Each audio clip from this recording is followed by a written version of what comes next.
Sydney's Adam Goods has again been racially abused by a spectator, an Essendon member identified as the offender and banned by the club. And as Tony Jones reports, the Bulldogs have also been forced to apologise for a separate racism incident. It's almost a year to the day since Adam Goods took his now famous stance against racism. A flashpoint late in this match. But, incredibly, the dual Brownlow medalist has again been on the receiving end of a racial slur.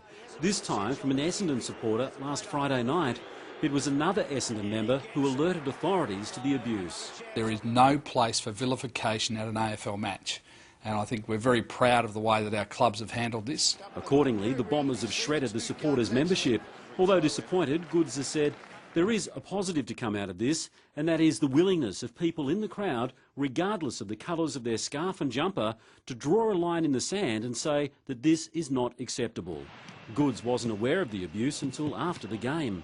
Unfortunately, it's not the only case of racial vilification at an AFL match this month. The Western Bulldogs have today reported a similar slur involving one of their supporters. The Bulldogs fan racially abused Melbourne's Neville Jetta at the MCG the weekend before last. But a botch-up between security guards allowed the offender to escape any action. An embarrassed club president, Peter Gordon, telling fans that efforts have been made to track down the supporter.